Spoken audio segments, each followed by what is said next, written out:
ونعوذ بالله من شرور أنفسنا ومن سيئات أعمالنا من يهد الله فلا مضل له ومن يضلل فلا هادي له ونشهد أن لا إله إلا الله وحده لا شريك له ونشهد أن سيدنا وحبيبنا ومولانا محمدا عبده ورسوله الذي أرسله بالحق بشيرا ونذيرا وداعيا إلى الله بإذنه وسراجا منيرا فقد قال الله تعالى في كلامه المجيد وفرقانه الحميد أعوذ بالله من الشيطان الرجيم بسم الله الرحمن الرحيم إن الله وملائكته يصلون على النبي يا أيها الذين آمنوا صلوا عليه وسلموا تسليما اللهم এইভাবে থাকবে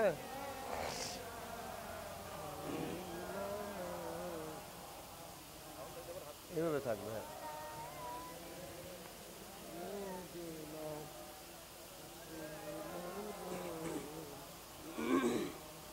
একটু জোরে আওয়াজ করে মোহাব্বতে পড়ে আল্লাহুম্মা সাল্লি আলা সাইয়্যিদিনা মাওলানা মুহাম্মদ ওয়া আলা আলি সাইয়্যিদিনা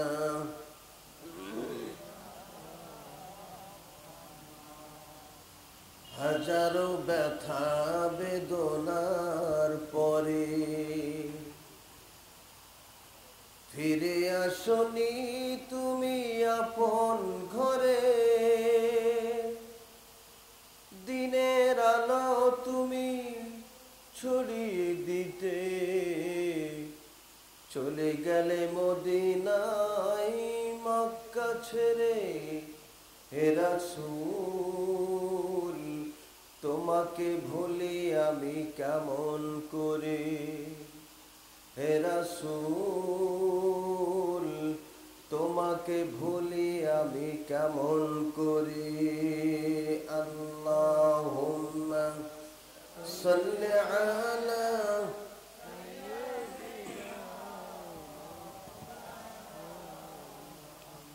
ওয়া আলা আলি سيدنا مولانا محمد اللهم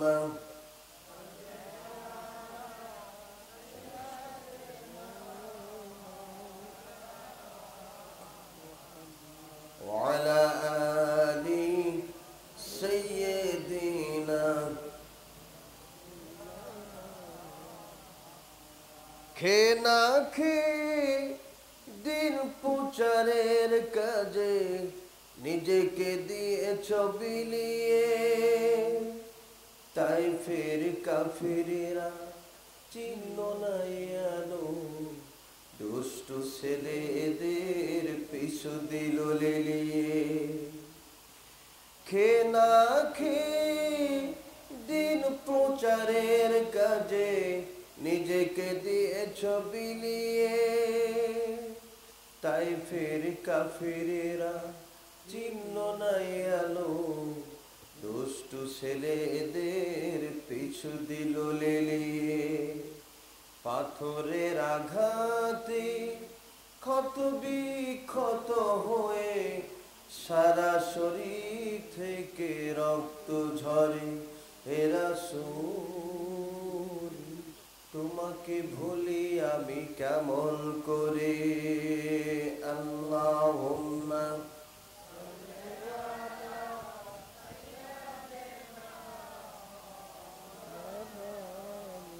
وعلى آل سيدنا مولانا محمد بلغ العلا بكماله كشف الدجى بجماله حسنت جميع خصاله صلوا عليه وآله। होना ये फूल तो बुलबुल का तरन्नुम भी न हो, जमने दहर में कलियों का तबस्सुम भी न हो। बलगल उला बि कमालिही कशफ الدجى بجماله حسنت جميع خصاله صلوا عليه وآله। मुझे कुछ मिले या न मिले, मोहम्मद मिले यानी वो शई जिसे अल्लाह मिले। बलगल उला बिकमालिही कशफ الدجى बिजमालिही हसनत जमीअ खसालिही सल्लु अलैहि व आलिही। अल्लाहुम्मा आमीन। रब्बना ज़लमना अनफुसना व इन लम तग़फिर लना वतरहमना लनकूनन्न मिनल खासिरीन। আল্লাহ তাআলা শাহপুর ঈদগাহ জামে মসজিদের উদ্যোগে আয়োজিত তাফসীরুল কোরআন মাহফিলে হাজার হাজার মুসলমান নারী পুরুষ সাথে নিয়ে তোমার দরবারে হাত তুলেছি। মেহেরবানি করে আলোচনার সওয়াব মিলাদ মাহফিলের সওয়াবটুকু সোনার মদিনায় বিশ্ব নবীর রূহ মুবারকে পৌঁছে দাও। तमाम পৃথিবীর মাটির নিচে যত মুমিন মুমিনা শুয়েছেন তাদের আরওয়াহ পাকে সওয়াব পৌঁছে দাও। আল্লাহ তাআলা আজকের মাহফিলের আয়োজন যারা করেছেন, যারা পয়সা দিয়েছেন, শ্রম দিয়েছেন, সময় দিয়েছেন, কিয়ামতের দিন মুসিবতের দিনে মাহফিল আমাদের সকলের জন্য নাজাতের ওসিলা বানিয়ে দিও। আল্লাহ তাআলা আজকের মাহফিলের শেষ মোনাজাত পর্যন্ত আমাদের সকলকে ধৈর্য ধারণ করার তৌফিক দান করে দিও। সুবহানা রাব্বিকা রাব্বিল ইজ্জাতি আম্মা ইয়াসিফুন ওয়া সালামুন আলাল মুরসালিন ওয়াল হামদুলিল্লাহি রাব্বিল আলামিন। ওয়াজাল আখির কালামিনা ইনদাল মাউতি লা ইলাহা ইল্লাল্লাহু মুহাম্মাদুর রাসূলুল্লাহ। লা ইলাহা ইল্লাল্লাহ, লা ইলাহা ইল্লাল্লাহ, লা ইলাহা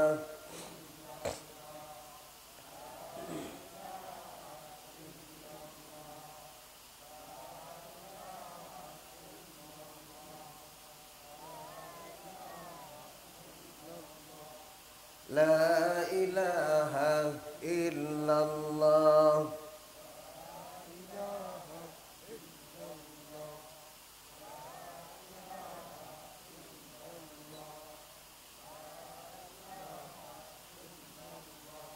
لا إله إلا الله محمد রাসূলুল্লাহ সাল্লাল্লাহু আলাইহি ওয়াসাল্লাম শাহপুর ঈদগাহ জামে মসজিদের উদ্যোগে আয়োজিত তাফসীরুল কোরআন মাহফিলের সম্মানিত সভাপতি জনাব মোহাম্মদ আব্দুর রউফ সাহেব, আজকের মাহফিলের সম্মানিত প্রধান অতিথি, আজকের মাহফিলের বিশেষ অতিথিবৃন্দ, বিশেষ অতিথি জনাব মোহাম্মদ রফিকুল ইসলাম সাহেব, জনাব মোহাম্মদ শহীদুল ইসলাম সাহেব, জনাব মোহাম্মদ রফিকুল ইসলাম রতন সাহেব, সকলকে আন্তরিক অভিনন্দন জানাচ্ছি। আজকের মাহফিলের সম্মানিত দ্বিতীয় আলোচক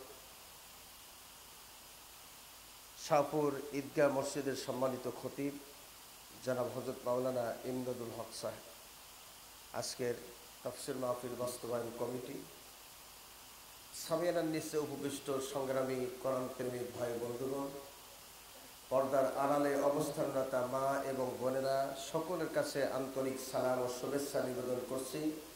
আসসালামু আলাইকুম ওয়া রাহমাতুল্লাহি তাআলা ওয়া বারাকাতুহু। মহান আল্লাহ পাকের দরবারে লাখো কোটি শুকর গুজার করছি, যিনি আপনাকে আমাকে বাংলাদেশের এই ক্লান্তি লগ্নে হাজারো বাধা উপেক্ষা করে কোরআনে কারিমের মাহফিলে আসার সুযোগ করে দিয়েছেন। সেই মনিবের দরবারে প্রাণ খুলে প্রশংসা আদায় করছি, সকলে পড়ছি আলহামদুলিল্লাহ। অতঃপর লক্ষ করে দুরূদ ও সালাম সেই নবীর উপরে, তিনি ছিলেন নির্যাতিত, নিগৃহীত, নিষ্পেষিত মানবতার একমাত্র বন্ধু। আজ থেকে প্রায় ১,৫০০ বছর আগে আপনাকে আমাকে এতিম বানিয়ে চলে গিয়েছেন। সেই নবীর জন্য প্রাণ খুলে হৃদয়ের সবটুকুন ভালোবাসা আবেগ উজাড় করে দিয়ে দুরূদ ও সালাম জানাচ্ছি, সকলে পড়ছি সাল্লাল্লাহু আলাইহি ওয়াসাল্লাম। সম্মানিত কোরআন প্রেমিক ভাই বন্ধুগণ, আজকের আমরা এখানে উপস্থিত হয়েছি আল্লাহ পাকের কোরআন শুনতে। কোরআনের অনেকগুলো বৈশিষ্ট্য আছে। বৈশিষ্ট্যগুলির মধ্যে একটি বৈশিষ্ট্য হলো কোরআন নিজেই প্রশ্ন করে, নিজেই জবাব দেয়। কোরআনে কারিম আসমানের নিচে জমিনের উপরে সর্বশ্রেষ্ঠ এবং সর্বোৎকৃষ্ট কিতাব, যার নাম এই কোরআনের অথর যিনি, কোরআনের মালিক যিনি, কোরআনের রচয়িতা যিনি, তিনি তার নাম রেখেছেন কোরআন বলে। এই কোরআনের নতুনত্ব কখনো ছাড়ায় না। যতবার শুনবো ততই শুনতে মনে চায়, যত পড়বো ততই পড়তে মনে চায়।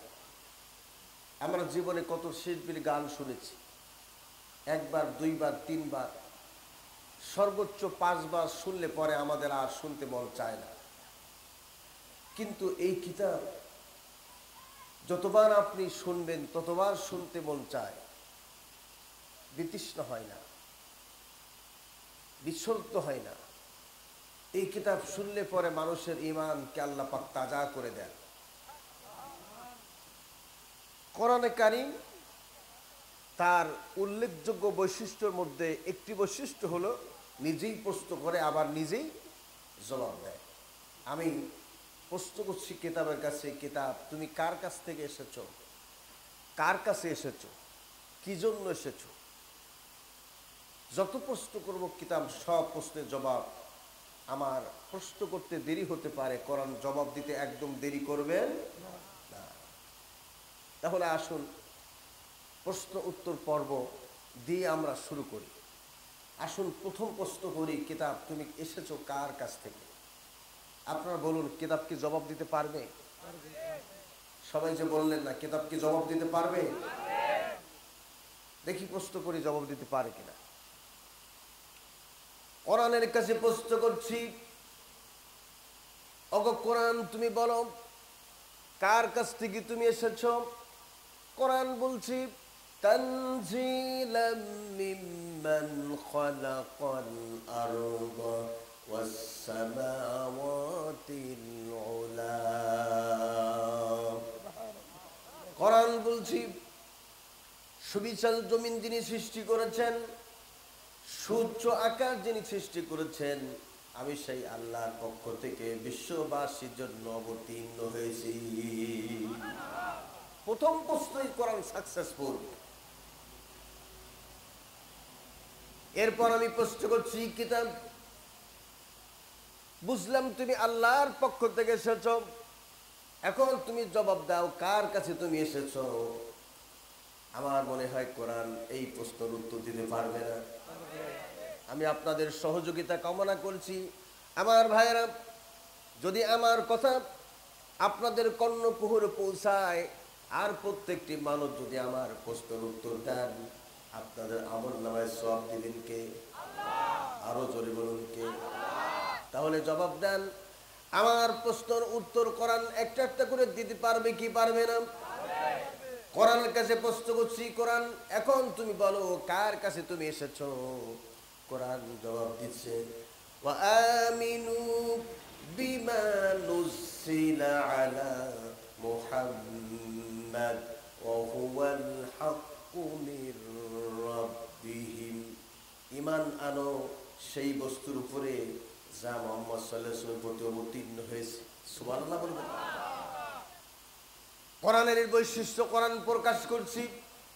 এখন আমি প্রশ্ন করছি, কোরআন গো বুঝলাম তুমি আল্লাহর কাছ থেকে এসেছ, নবীর কাছে নাজিল হয়েছ, এখন তুমি বলে দাও কোরআন এই পৃথিবীতে তুমি কোন মাসে আগমন করেছিলা। কোরআন জবাব দিচ্ছি, শাহরু রমাদানাল্লাযী উনজিলা ফীহিল কুরআন। কোরআন বলছে আমি আরবি 12টি মাসের মধ্যে বরকতপূর্ণ মাস রমাজানুল মুবারকে আল্লাহর পক্ষ থেকে বিশ্ববাসীর জন্য অবতীর্ণ হয়েছি। আমি প্রশ্ন করছি, বুঝলাম তুমি রমজান মাসে এসেছ, এখন তুমি বলে দাও এই পৃথিবীতে তুমি সকালে এসেছিলে না দুপুরে এসেছিলা না তুমি সন্ধ্যায় এসেছিলা। কোরআন জবাব দাও। কোরআন বলছে আমি কোনো সকালে আসি নাই, সন্ধ্যায় আসি নাই, বিকালে আসি নাই, আমি এসেছি ইন্না আনজালনাহু ফি লাইলাতিল কদর। কোরআন বলছে আমি সকাল সন্ধ্যা দুপুর এই সময়ের মধ্যে আসি নাই, রমজান মাসের 26 তারিখ দিবাগত রাত্রে লাইলাতুল কদর নামক রজনীতে আল্লাহর পক্ষ থেকে বিশ্ববাসীর জন্য অবতীর্ণ হয়েছি। সব জবাব দিচ্ছে কোরআন। এখন আমি বলছি, বুঝলাম কোরআন তুমি রমজান মাসে এসেছ, লাইলাতুল কদর এসেছ, এখন তুমি বলে দাও তোমার নাম কি, তোমার ঘর কোথায়, তোমার বাড়ি কোথায়। কোরআন জবাব দিচ্ছি, বাল হুয়া কুরআনুম মাজিদুন ফি লাওহিম মাহফুজ। স্পষ্ট করে কোরআন জবাব দিচ্ছে, আমার নাম হলো কোরআনে কারীম, আর আমি ছিলাম সুরক্ষিত ফলকে লিপিবদ্ধ।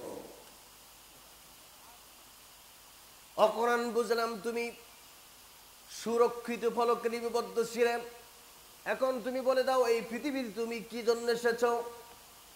কোরআন জবাব দিচ্ছে, আলিফ লাম রা কিতাবুন আনজালনাহু ইলাইকা লিতুখরিজান নাসা মিনাজ-যুলুমাতি ইলান-নূর।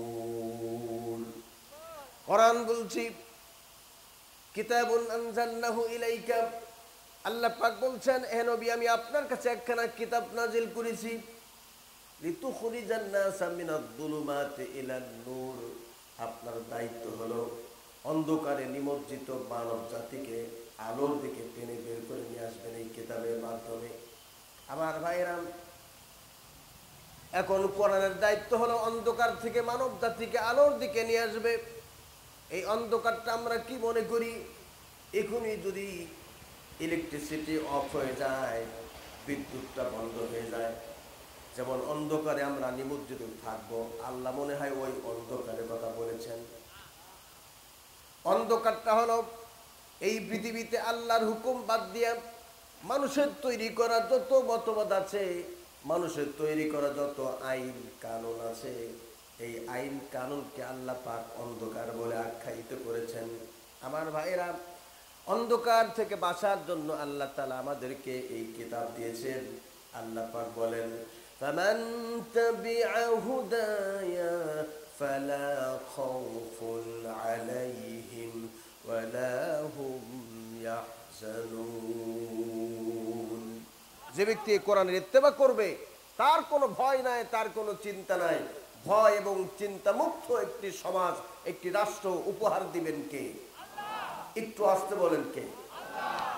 এখন একটা প্রশ্ন করব আপনাদের কাছে, এই মুহূর্তে যে ময়দানে বসা আছি, ময়দানের মালিক কে?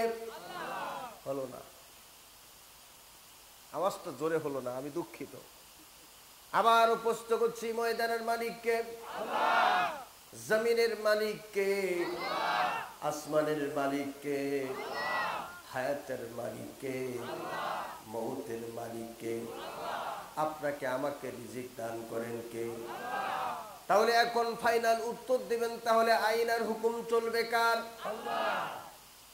তাই কি চলে দুনিয়াতে? এখন যদি বলেন হুজুর সৃষ্টি করেছেন যিনি, আইন চলবে তার, এতক্ষণ আপনি কোরআন দিয়ে প্রমাণ করেছেন, এটাও কোরআন দিয়ে প্রমাণ করতে হবে। আমি কোরআন থেকে প্রমাণ করছি। আল্লাহ তাআলা বলছেন, আলা লাহুল খালকু ওয়াল আমর, সৃষ্টি করেছেন যিনি, আইন চলবে একমাত্র সেই আল্লাহ। আইন চলবে কার? যিনি সৃষ্টি করেছেন, আইন চলবে তার। আল্লাহর হুকুম ছাড়া পৃথিবীতে কখনো মানুষের আইন দিয়ে শান্তি আনয়ন করা অন্ধকারে নিমজ্জিত ছাড়া কোনো উপায়। আমার খুলনায় দুইজন লোক আছে, একজনের নাম হলো গফফার, আরেকজনের নাম হলো জব্বার। জব্বার প্রতিদিন 3 কেজি থেকে 3.5 কেজি চাউলের ভাত খায়। জব্বারের ওজনও বাড়ে না, মোটাও হয় না। কিন্তু গফফার প্রতিদিন 250 গ্রাম থেকে 300 গ্রামের চাউলের ভাত খায়।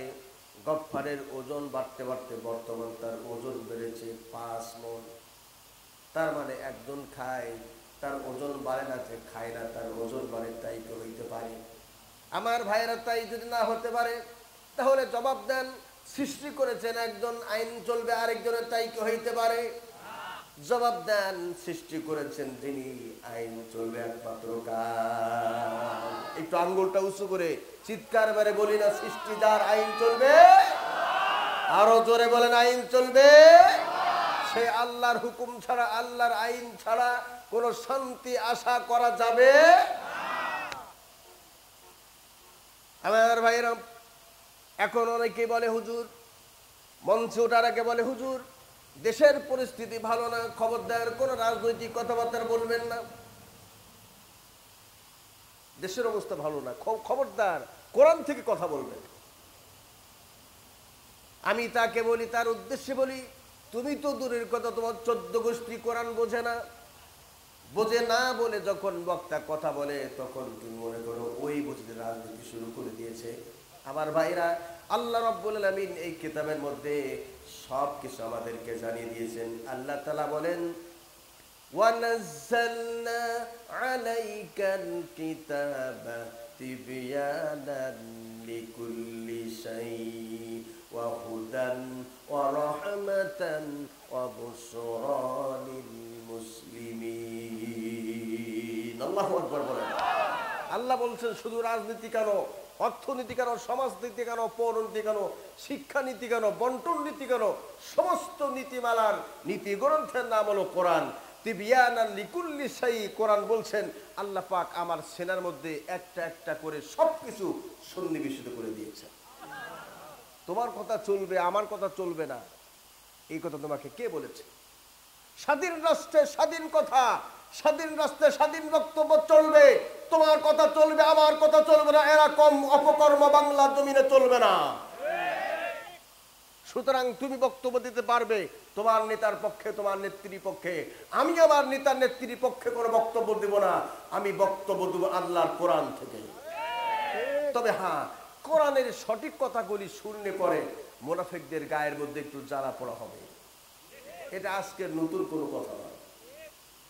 আমার ভাইয়েরা, আমি আপনাদের আরো ক্লিয়ার করে বুঝাই। কোরআন শুনলে পরে কোনো মানুষের মনটা খারাপ হয়ে যায়, তাদের মুখটা অন্ধকার হয়ে যায়, এটা আজকের নতুন কোনো কথা নয়। আল্লাহ রাব্বুল আলামিন নবীর কাছে যখন সূরা লাহাব নাজিল করলেন, নবীর আপন চাচা আবু লাহাব এবং তার স্ত্রী ছিল উম্মে জামিল, দুইজন সম্পর্কে আল্লাহ তাআলা যখন সূরা লাহাব নাজিল করলেন, আবু লাহাবের মুখটা অন্ধকার হয়ে গেল, উম্মে জামিলের মুখটা অন্ধকার হয়ে গেল, তাদের যে অনুসারী ছিল তাদের মুখটা অন্ধকার হয়ে গেল। আমার ভাইরা, আজ সমাজে আবু জাহেল যদিও বেঁচে নাই, উম্মে জামিল যদিও বেঁচে নাই, আবু জাহেল বেঁচে নাই, উতবা সাইবা ওলীদ বিন মুগীরা বেঁচে নাই, কিন্তু তাদের অনেক আপনজনেরা দুনিয়ায় প্রত্যেকটি জায়গায় ডালে ডালে পাতায় পাতায় বেঁচে আছে। ওদের সামনে কোরআনের সঠিক কথাগুলি বললেই পরে ওদের মধ্যে বিরূপ প্রতিক্রিয়া সৃষ্টি হয়ে যায়। আমার ভাইয়েরা, আমি উদাহরণ দেই, পাবনা জেলার মানুষ সব থেকে বেগুন খাইতে বেশি ভালোবাসে। বেগুন এমন একটা সুস্বাদু সবজি, আপনি ভর্তা করে খাবেন ভালো লাগবে, ভাজি করে খাবেন ভালো লাগবে, মাছের মধ্যে দিয়ে খাবেন ভালো লাগবে, গোশতের মধ্যে দিয়ে খাবেন ভালো লাগবে। বেগুন এমন সুন্দর খাবার, কিন্তু আমার ভাইরা, যার শরীরের মধ্যে অ্যালার্জি আছে বেগুন কিন্তু তার জন্য বড় সমস্যা। অনুরূপভাবে কোরআনে কারীম কিন্তু সবার জন্য শোভনীয় নয়। কোরআনের সঠিক কথাগুলি শুনলে পরে যার শরীরের মধ্যে জ্বালা পড়া শুরু হয়ে যায়, বুঝতে হবে তার ব্লাডের মধ্যে মুনাফিকের রক্ত আছে। কোরআনে কারীম আরো প্রমাণ করছি। কোরআনে কারীমের 29 নম্বর পারায় 2 নম্বর সূরায় আল্লাহ রাব্বুল আলামিন জানিয়ে দিচ্ছেন, ওতুনিম বা'দা যালিকা জানিম। এ নবী, আপনি দেখবেন যারা গোপনে এবং প্রকাশ্যে কোরআনের সঙ্গে দুশমনি করে, ইসলামের সঙ্গে দুশমনি করে, ষড়যন্ত্র করে, কোরআনের আন্দোলন বন্ধ করে দেয়, ইসলামের কথা বন্ধ করে দেয়, তাফসীর মাহফিল বন্ধ করে দেয়, হে নবী আপনি দেখবেন এই লোকগুলি হলো জারদ সন্তান। এই কথা আমার না আল্লাহর কোরআনের। চুপ করে বসে থাকলে আপনারা কথা কয় না? না আপনাদের মধ্যে বেগুন নামক চুলকনি আছে? আছে নাকি? হাত তোলেন তো কার কার আছে। এই আপনি এদিকে আসেন। বেগুন খাইলে চুলকনি বুঝাই দেয় ঠিক মতো। আমার ভাইয়েরা, তাহলে বোঝা গেল এই কোরআন আজকের আমার পক্ষে কথা বলবে না, সভাপতির পক্ষে কথা বলবে না, প্রধান অতিথি বিশেষ অতিথিবৃন্দের পক্ষে কথা বলবে না। কোরআন তার নিজস্ব গতিতেই কথা বলবে। কোরআন শুনলে পরে কোন মানুষের ঈমান বেড়ে যাবে, আর কোন মানুষের গায়ের মধ্যে জ্বালা পোড়া শুরু হয়ে যাবে। এটা আজকের নতুন কোনো কথা নয়। আমার ভাইরা, আমি গবেষণা করেছি, এই পৃথিবীর মধ্যে সব থেকে আদর্শ খাবার হলো দুধ। দুধের থেকে আদর্শ খাবার আর পৃথিবীতে নাই। চিকিৎসা বিজ্ঞানীরা গবেষণা করে তারা বলেছে, দুধের মধ্যে calcium, protein, vitamin, sodium, mineral সবকিছু, ভিটামিন A to Z দিয়ে আল্লাহ রাব্বুল আলামিন দুনিয়াতে পাঠিয়েছেন। এই জন্য বিশ্বনবী বলেছেন, তোমরা বেশি করে দুধ খাও আর গোশত খাও কম। রাসূলের হাদিস। আমার ভাইয়েরা, দুধের ভিতরে এতগুলো খাদ্য উপাদান দিয়ে আল্লাহ তৈরি করেছেন। মনে করেন শাহপুরের একজন ব্যক্তি পাবনা মেডিকেলে গিয়েছে অথবা সদর হাসপাতালে গিয়েছে, গিয়ে বলছে, ডক্টর সাহেব আমি প্রতিদিন খাবার খাই 3 বার, কিন্তু প্রতিদিন আমার বাথরুমে যাওয়া লাগে 10 থেকে 12 বার। কি কয় কি? হ্যাঁ, এই জন্য গ্রামের লোকেরা বলে, যার পেট ভালো সে বারাং বাজায় রান্নাঘরে, আর যার পেট খারাপ সে বারাং বাজায় বাথরুমে। তাই না? এই কথাটা ঠিক না বেঁধে? একটু আমাকে সহযোগিতা করেন কথা বলার জন্য, একটু জবাব দেন। চুপচাপ বসে থাকলে আপনারা কিছুই বুঝতে পারবেন না। আমার দুধ তো দূরের কথা, দুধের ধারের কাছে আপনি যেতে পারবেন না। কেননা আপনার পাকস্থলীতে সমস্যা, দুধ আপনার সহ্য হয় না, দুধ খেতে পারবেন না। আমার ভাইরা, এত সুন্দর আদর্শ খাবার এই ব্যক্তির জন্য বন্ধ হয়ে গেল। অনুরূপভাবে সমাজের মধ্যে কিছু মুসলমান নাম আছে গরু খেগো মুসলমান। এই মুসলমানেরা কোরআনের মধ্যে ভিটামিন, মিনারেল, অ্যান্টিবায়োটিক আছে, A to Z ভিটামিন আছে, সব সহ্য করতে পারে, কিন্তু কোরআনের ভিটামিন তারা সহ্য করতে পারে না বলে আশেপাশে রাস্তাঘাটে, দোকানপাটে, পত্র পত্রিকায়, টেলিভিশনে সব জায়গায় কোরআনের বিপক্ষে অবস্থান নেয়। আছে কি নাই? কথা বলেন, আছে কি নাই? আবার নিজেদেরকে মুসলমান বলে দাবি করে, আমরা মুসলমান। আমরা বলি তোমরা মুসলমান তো বটে, আল্লাহ আগের থেকে বলে দিয়েছে তোমরা পৃথিবীর জারদ সন্তান। আমার ভাইয়েরা, কোরআন যখন নাজিল হলো, কাফেররা বলল এই কোরআন মানুষের বানানো। এখন আপনারা জবাব দেন, এই কোরআন কি মানুষের বানানো না আল্লাহর কিতাব? একটু জোরে বলুন, কার কিতাব? আমার মনে হয় আপনাদের ভয় লাগতেছে কথা বলতে। যদি একটু আল্লাহ শব্দ জোরে বলেন, এটা কোন থানা? যদি একটু আল্লাহ শব্দ জোরে বলেন, তাহলে পাবনা সদরের পুলিশ এসে আপনাকে গ্রেফতার করি, হ্যান্ডকাপ লাগায়া আপনাকে লাল কোটের পানি খাওয়াবে। এই ভয় আপনার মনের মধ্যে আসছে বুঝি?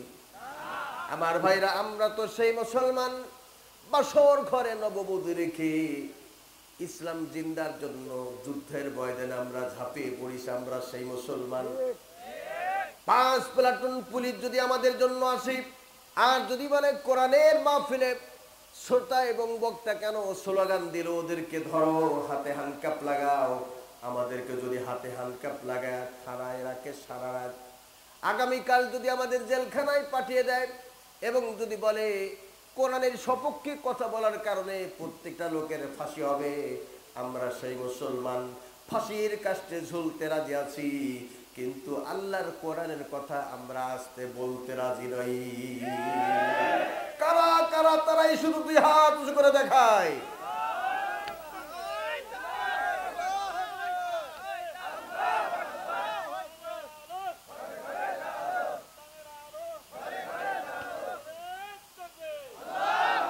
আল্লাহ কবুল করুন, বলুন আমিন।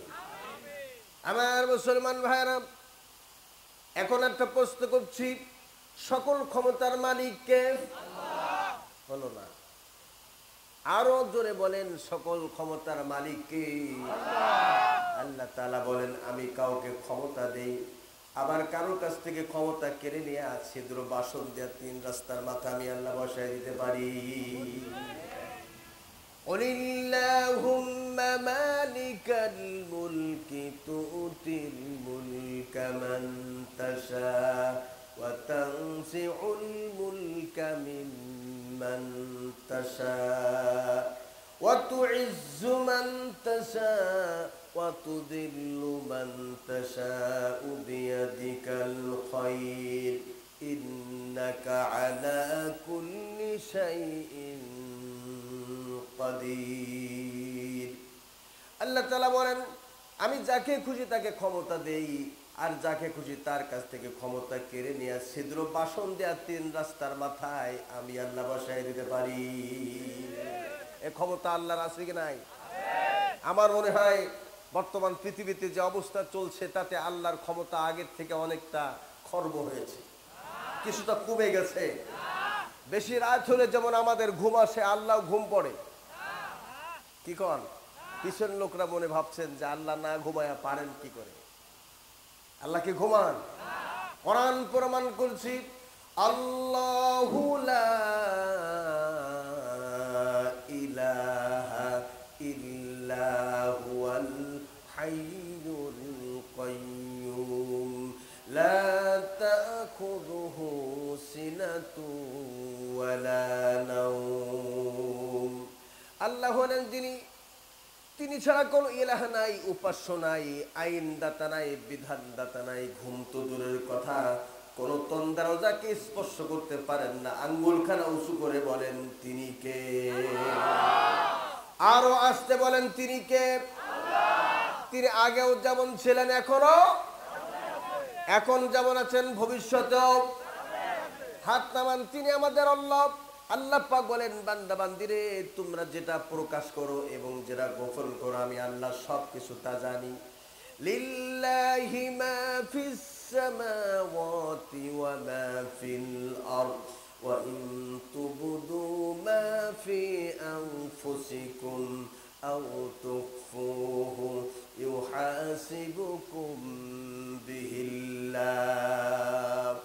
আল্লাহ রাব্বুল আলামিন বলেন, আসমান জমিন এবং আসমান জমিনের মধ্যবর্তী জায়গায় যা কিছু আছে সব কিছুর মালিক আমি আল্লাহ।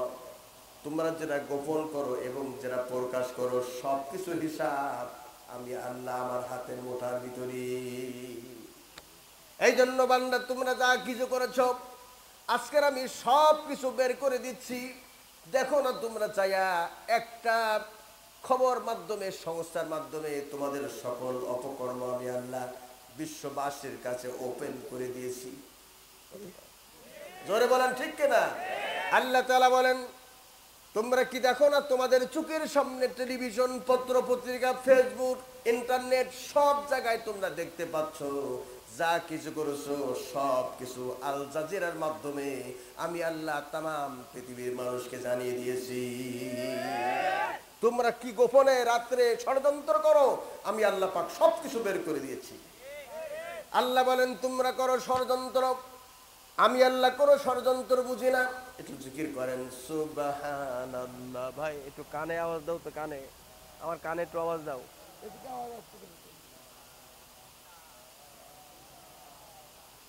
লা ইলাহা ইল্লাল্লাহ, লা ইলাহা। আমার কানে একটু আওয়াজ দিবেন, কানে কানে, বুঝে না। লা ইলাহা ইল্লাল্লাহ, লা ইলাহা। তাহলে বক্সে তো ঘুরাই দেন এদিকে, কিছু বোঝে না। লা ইলাহা ইল্লাল্লাহ, লা ইলাহা, লা ইলাহা ইল্লাল্লাহু মুহাম্মাদুর রাসূলুল্লাহ। আমার কথা আপনারা বুঝতে পারছেন তো? ক্লিয়ার বুঝতে পারছেন? আল্লাহ পাক বলেন, আমি কোন ষড়যন্ত্র বুঝি না। কে বলছে না এই কথা? ওয়া মাকারু ওয়া মাকারাল্লাহ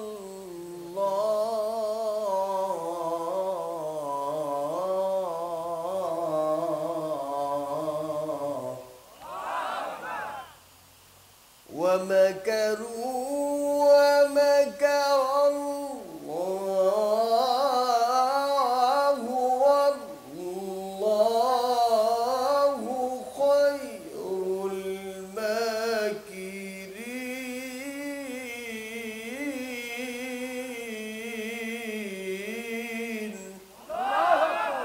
আল্লাহ পাক বলেন, তোমরা ষড়যন্ত্র করো, আমি কোন ষড়যন্ত্র বুঝি না। আমি আল্লাহ তাআলা তোমাদের সকল ষড়যন্ত্রকে নস্যাৎ করে দেওয়ার ক্ষমতা আমি আল্লাহ পাক রাখি। ঠিক কি ঠিক না? আল্লাহ তাআলা বলেন, বান্দারে 10 মাইল মাটির নিচে যদি তোমরা ঢুকে যাও দেখতে পাবে ছোট্ট একটা প্রাণী, ওর মুখের মধ্যে খাবার আমি আল্লাহ তুলে দিতে পারি। আবার উড়ান্ত পাখি, উড়ান্ত পিপীলিকা এই পৃথিবীতে যা বিচরণ করছে তাদের খাবারের ব্যবস্থা আমি আল্লাহ তাআলা করি। বান্দারে তুমি কি জানো না আমি আল্লাহ পাক সকল ক্ষমতার মালিক? আমার ভাইয়েরা, আল্লাহ তাআলা বলেন, বান্দারে আমি যাকে খুশি তাকে ক্ষমতা দেই, আবার যাকে খুশি তার কাছ থেকে ক্ষমতা কেড়ে নিয়ে ছিদ্র বাসন দিয়া 3 রাস্তার মাথায় আমি আল্লাহ বসায় দিতে পারি। দেখো না আমি আল্লাহ কিভাবে কৌশল করছি। এই পৃথিবীর 4 জন জালেম শাসকের মধ্যে প্রথম জালেম শাসক হলো ডোনাল্ড ট্রাম্প। আল্লাহ পাক বলেন, এক ধাক্কায় তার উইকেট পতন করে দিয়েছি। 2 নম্বর জালেম শাসক আমাদের প্রতিবেশী রাষ্ট্র মিয়ানমারের প্রধানমন্ত্রী অং সান সুচি। বুঝছেন? নাম যে কি সুন্দর নাম, অং সান সুচি। মুসলমানদের উপরে নির্যাতন এমন করেছে, আর্মিদেরকে বলে দিয়েছিল মুসলিম নারীদেরকে ধর্ষণ করো। মায়ের সামনে, পিতার সামনে মেয়েকে ধর্ষণ করেছে। মা আব্বা নির্বাক হয়ে দাঁড়িয়েছিল, কোনো বক্তব্য তাদের ছিল না, কোনো কথা তাদের ছিল না। মিয়ানমারের মুসলমানেরা আল্লাহর কাছে চোখের পানি ছেড়ে দিয়ে কেঁদে কেঁদে বলেছিল, মাতা নাসরুল্লাহ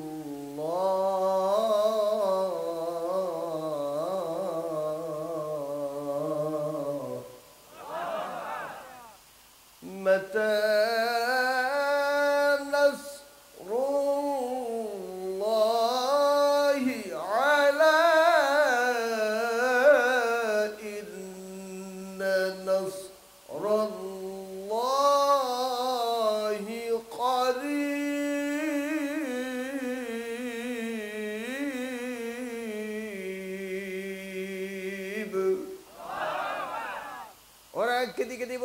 আল্লাহ তোমার সাহায্য কখন আসবে? আল্লাহ তাআলা বলেন, আমার সাহায্য তোমাদের অতি নিকটে, একটু ধৈর্য ধরো, মার খাও, রক্ত দাও, জেলে যাও, জীবন দাও। মিয়ানমারে থাকতে যদি না পারো বাংলাদেশে যাও। পৃথিবীর মধ্যে সব থেকে বাংলাদেশের প্রধানমন্ত্রী শেখ হাসিনা বিশ্বের কাছে সুনাম অর্জন করেছে মিয়ানমারের এই রোহিঙ্গাদেরকে ঠাঁই দেওয়ার কারণে। তামাম বিশ্ববাসী তাকে ধন্যবাদ জানিয়েছেন। কথা বলেন ঠিক কিনা?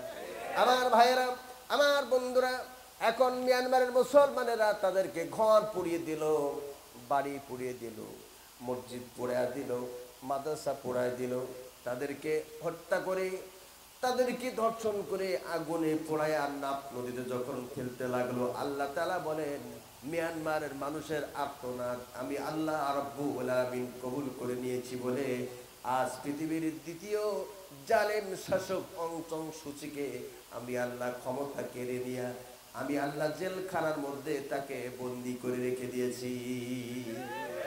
ক্ষমতা কার? আরো জোরে বলেন, ক্ষমতা কার? আরে বাবা, আমাদের এখনো জ্বলার সময় এসেছে, এখন আমাদের দেওয়ালে ফিট থেকে গিয়েছে, এখন আমার ঘরে বসে থাকার সময় নাই। ইসলাম জিন্দার জন্য, আল্লাহর জমিনে দিন কায়েমের জন্য, ইকামতের দিনের জন্য বাতিলের বিরুদ্ধে হুঙ্কার দেওয়ার সময় এসেছে। মসজিদে শুধু তাসবিহ গুনে আল্লাহ বিল্লাহ করার সময় এখন আমাদের নাই। এখন আমাদের সময় হলো বেঁচে থাকার সময়। বাঁচতে যদি চাই, আমরা সিংহের মতো 1 ঘন্টা হুঙ্কার দিয়ে বাঁচতে চাই, বিড়ালের মতো 1000 বছর বাঁচার স্বপ্ন আমরা দেখি না। আমাদের আর বাঁচার কোন রাস্তা না হয় মরবো, না হয় শহীদ হব, ঠিক কিনা? আমার ভাইয়েরা, এই পৃথিবীর তৃতীয় জালিম শাসক হলো আমাদের বন্ধু রাষ্ট্র। চিনেন তো কোনটা? বন্ধু। এই বন্ধুদেরকে আমরা 5000 টন ইলিশ দিলাম, বন্ধু আমাদের পেঁয়াজ বন্ধ করে দিল। এই বন্ধু রাষ্ট্রে আমি 5টি রাজ্যে আলোচনা করেছি। আমি দেখেছি আমাদের বাংলাদেশের সীমানার ভেতরে থেকে আবার বাংলাদেশের ভাইরা চাষ করে, পেঁয়াজ লাগায়, রসুন লাগায়, ধান লাগায়, আর ওপর থেকে বিএসএফরা গুলি করে, পাখির মতো করে গুলি করে ওদেরকে হত্যা করে। আমাদের দেশের যাদের নাম রাখা হয়েছে বর্ডার গার্ড, বিজিবি, কথা কয় না, একটু কথা কন তো দেখি, কথা কন তো। বিজিবি আজ পর্যন্ত শুনলাম না ভারতের উপরে একটা বন্দুকের গুলি কোনোদিন ফুটিয়েছে, আজ পর্যন্ত কোনোদিন শুনলাম না। ওরা নির্বাগের মতো দাঁড়িয়ে থাকে, কেননা আমার দাদা বাবুরা আমার আপনজন, ওরা আমার মারু বন্ধু, 3 দিন তোর বাড়িতে গেলাম, দেখা পাইলাম না। আমারে তুমি মারো, আমি মার সহ্য করব, কিন্তু তোমার আমি মারবো না। এর নাম কি বন্ধু? কথা বলেন ঠিক কিনা? আমার ভাইরা, আমার বন্ধুরা, এই ভারতের নরেন্দ্র মোদী, এর অপর নাম হলো নরেন্দ্র পশু।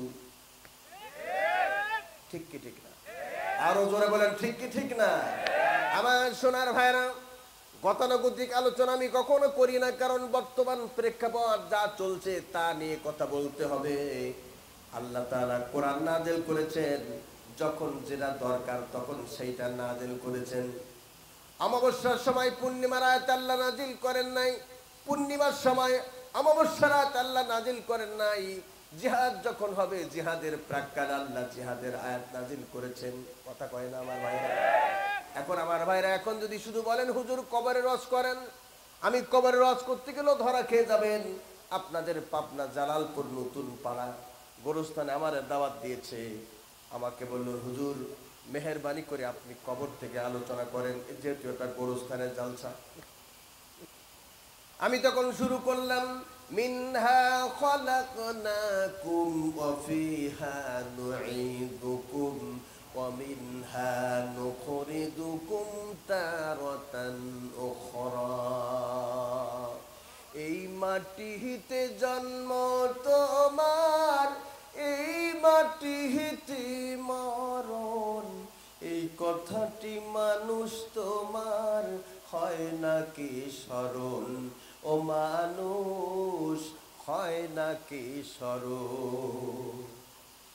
মাটি দিয়া যে বানাইয়া দেহে দিল প্রাণ, এমন সুন্দর এই পৃথিবী সবই তারি দান। ঠিক কিনা? সবকিছু আমাদের দান করেছেন কে? আর একটু আসতে বলেন কে?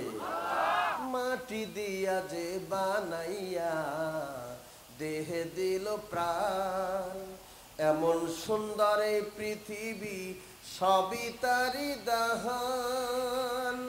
তারি কাছে যাইতে হবে ডাক আসিবি যখন, এই কথাটি মানুষ তোমার হয় নাকি স্মরণ? ও মানুষ হয় নাকি স্মরণ? আমি এইভাবে তাদের সামনে আলোচনা করে বললাম, ভাইরা এই আয়াতে কারিমার ব্যাখ্যা করলাম। আমি বললাম এই গোরস্থানে একজন লোককে দাফন করা হবে, একজন নেতাকে দাফন করা হবে। নেতার জানাজায় লক্ষ লক্ষ মানুষের সমাগম হয়েছে। নেতাকে যখন আপনি কবরে রাখতেছেন, তখন আপনি কবরের পশ্চিম পাশে তাকে রাখতেছেন। রাখার পরে দুইজন বা তিনজন কবরের মধ্যে নেমে যাচ্ছেন। নামার সময় আপনি বলতেছেন বিসমিল্লাহি ওয়া আলা মিল্লাতি রাসূলিল্লাহ। আমরা বলি না? এর মানে কি জানেন? মানে হলো আল্লাহর নামে রসুলের তরিকায় তারে মাদফুন করলাম, তাকে দাফন করলাম। কিন্তু যে লোকটিকে আপনি কবরে দাফন করলেন, এত হাজার লোক তার জানাজায় উপস্থিত হয়েছে। এই লোকটি যতদিন বেঁচে ছিল ততদিন ইসলামের কথা শুনতে পারে নাই। মুসলমানদেরকে দেখলে পরে বলেছে এটা রাজাকার, আল বদর, আল শাম, জঙ্গি। এরা হয়রা, এরা করেছে কি? এরা দেশের 12টা বাজিয়েছে এবং এদেরকে মৌলবাদী বলে গালি দিয়েছে। কথা বলেন, কথা বলেন না কেন? আমার ভাইরা, কোরআনের পক্ষে একটা মিছিল রাস্তা দিয়ে যাচ্ছে, অমনি করে মিছিলকে থামিয়ে দিয়েছে, বলে মিছিল চলবে না। নারায়ে তাকবীর, আল্লাহু আকবারের স্লোগান দিয়ে সামনের দিকে যাচ্ছে। বলে এই দেশে এরকম কোনো স্লোগান চলবে না, তোমরা কি জঙ্গি দেশে পরিণত করতে চাও? ওদেরকে থামায় দিল। আমার ভাইরা, এখন এই লোকটাকে কবরে আপনি শোয়ালেন মিথ্যা স্লোগান দিয়ে। আপনি বললেন আল্লাহর নামে রসুলের রাস্তায় তারে উঠায় দিয়ে গেলাম। আপনি মিথ্যা স্লোগান দিলেন। এই মিথ্যা স্লোগান দেওয়ার কারণে তার কবরে আযাব আগের থেকে আরো 3 গুণ বেড়ে যাবে। যেই আমি বলেছি, সভাপতি আমাকে বললেন হুজুর দোহাই লাগে আলোচনার পয়েন্টটা অন্যদিকে ঘোরাই দেন। এখন আমি যাবো কোন দিকে? কবরে ওয়াজ করতেছি, সেখানেও বিপদ। ও আমার ভাইয়েরা, ইসলাম যদি না মানেন, হাজার হাজার লক্ষ লক্ষ জানা যায় যদি আপনার মানুষ উপস্থিত হয়, লোক যদি আপনার জন্য দোয়া করে, কোনো লাভ হবে না। সারা যেমন ইসলামের সঙ্গে দুশমনি করেছেন, নবীর সঙ্গে দুশমনি করেছেন, মিথ্যা স্লোগান দিয়ে কবরে লাশটা রাখা হলে পরে আপনার লাশের সঙ্গে আপনি প্রতারণা করলেন, কেননা আপনি মিথ্যা স্লোগান দিলেন আর বললেন আল্লাহর নামে রসুলের রাস্তায় তারে তুলে দিয়ে গেলাম। তার মানে এই লোকটাকে মিথ্যাবাদী বানালেন। ঠিক কিনা? আমার বন্ধুরা, আমার ভাইয়েরা, এই জন্য সঠিক কথাগুলি শুনলে পরে কোনো কোনো মানুষের গায়ের মধ্যে জ্বালা পড়া শুরু হয়। কি আলোচনা করব, কোথায় যাব, কোন দিকে যাব। তাই বর্তমান প্রেক্ষাপট ছাড়া আলোচনা সম্ভব নয়, মানুষকেও বোঝানো সম্ভব নয়। কথা বল ঠিক কিনা? আমার ভাইয়েরা, বর্তমান পৃথিবীর তৃতীয় জালেম শাসক হল নরেন্দ্র মোদী। ঠিক কিনা? এই যখন ক্ষমতা এসেছিল তার আগে সব থেকে তার নেতৃত্বে চা বানাচ্ছে, চা বানানোর দরকার নেই, কে খাবে চা? কথা বলেন না ভাই। আমার ভাইরা, যখন ক্ষমতায় না এসেছিল তখন তার নির্দেশে সব থেকে বেশি নির্যাতন করেছিল, তার নির্দেশে সব থেকে রক্ত ঝরিয়েছিল গুজরাটে। গুজরাটে গণহত্যা চালিয়েছিল এই নরেন্দ্র মোদীর নেতৃত্বে। এবার নরেন্দ্র মোদী বলল, আমি এইভাবে গণহত্যা চালিয়ে আমার আত্মা তৃপ্তি হয় নাই, আমি এখন ক্ষমতায় যাব। ক্ষমতায় যাওয়ার জন্য, জনমত যাচাই করার জন্য সে নমিনেশন ক্রয় করল এবং নির্বাচনে একটা ইশতেহার প্রকাশ করল।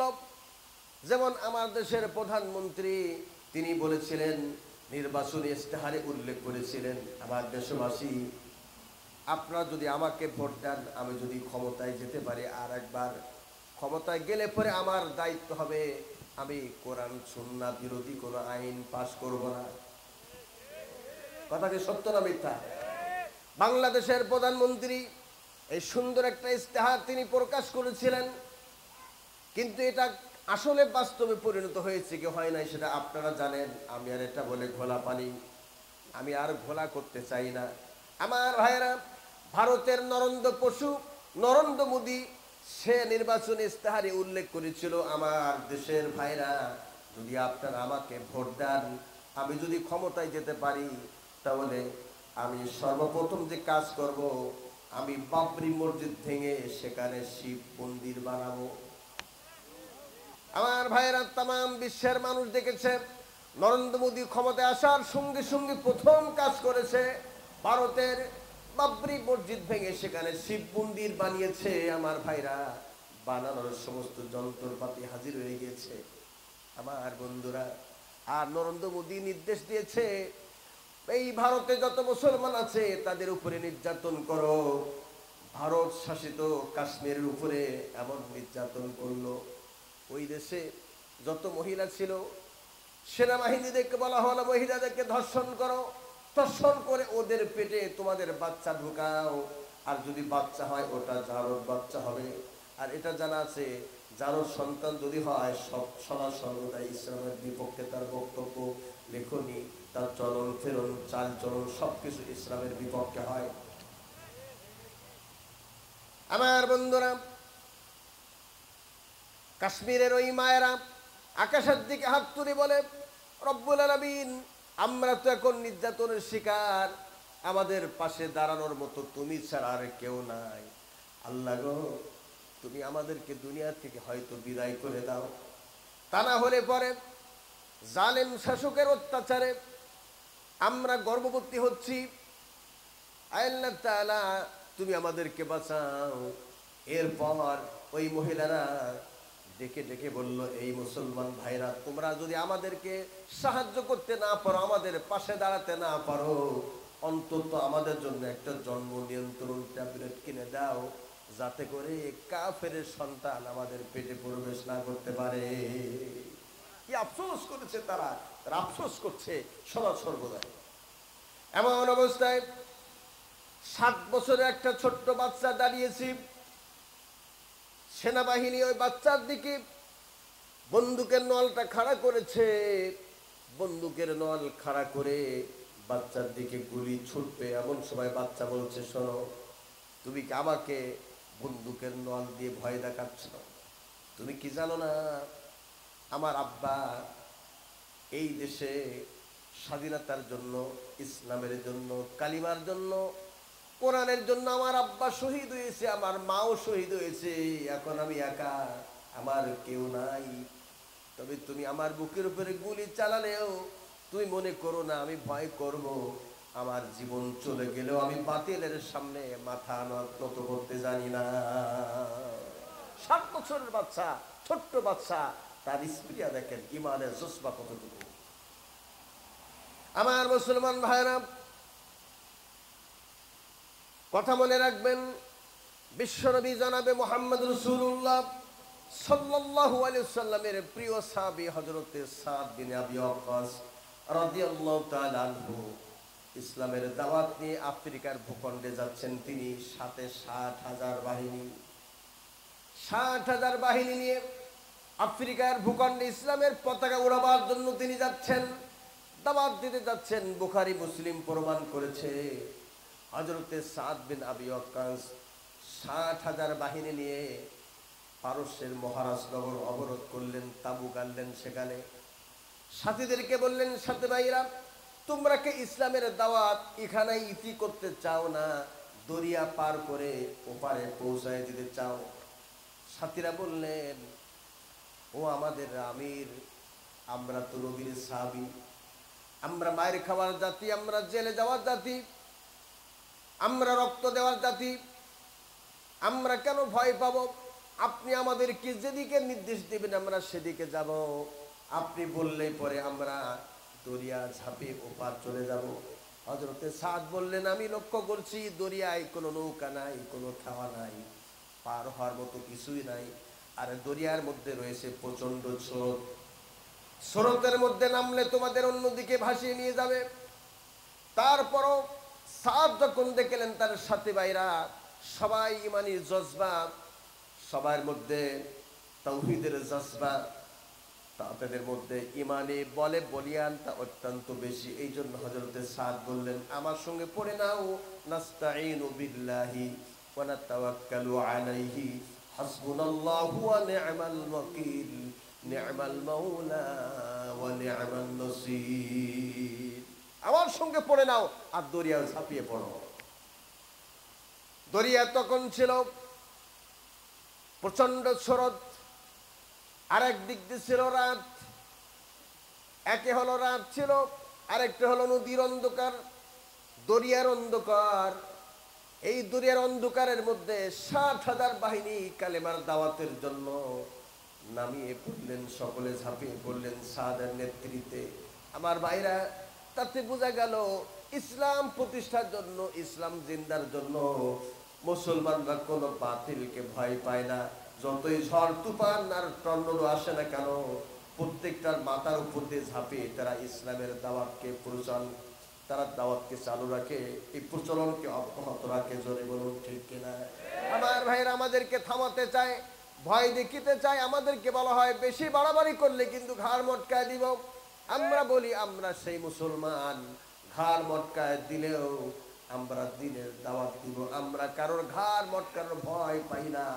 এই দেশে আমাদের জন্ম, এই দেশের হাওয়া, এই দেশের মাটি, এই দেশের বাতাস, এই দেশের ফসল খায় বড় হয়েছি, তোমাদের ঘাড় মটকানোর ভয় আমরা আর পাই না।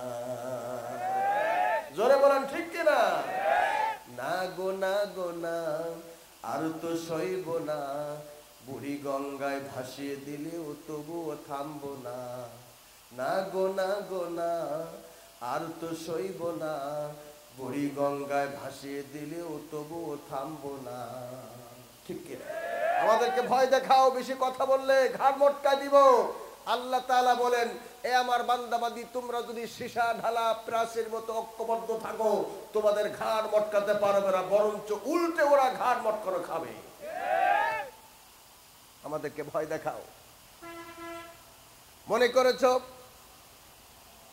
ওদেরকে আমরা বন্দুক দিয়ে ভয় দেখাই, মামলার ভয় দেখাই, ওদেরকে মারির ভয় দেখায়, লাঠি যার কাছে যায় তার কথা শুনে রেখেন ভাইরা, এক মাঘে কখনো শীত কিন্তু যায় না, সামনে মাঘ আবার একটা আসে, তাই না? এবছর শীত চলে গিয়েছে, যাবে যাবে ভাব। যেহেতু ফাল্গুন চলে এসেছে, মা বোনেরা কম্বল আর লেপকে রৌদ্র দিয়ে সাপ বাক্সের মধ্যে রেখে দিয়েছে, আগামী বছর মাঘ আসবে সে অপেক্ষায়। কথা বলেন ঠিক কিনা? তার মানে হলো সব সময় একরকম থাকে না, সময় তো অবশ্যই পরিবর্তন হয়। আর যখন সময় পরিবর্তন হবে তখন বাতিলরা কোথায় পালাবে? পালানোর জায়গা খুঁজে পাবে না। আমার ভাইয়েরা,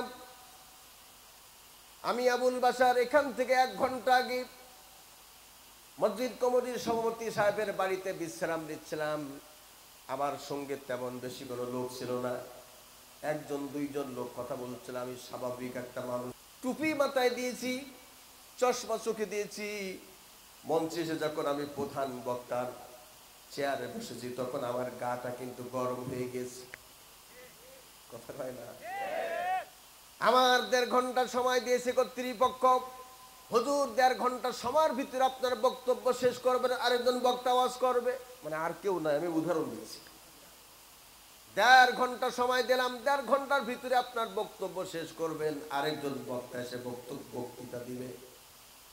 আমি কিন্তু 1.5 ঘন্টা সময় নিয়ে চেয়ারে বসেছি। চেয়ারে বসে আমি আমার শ্রোতা, আমার দর্শককে আমার পক্ষে নিয়েছি।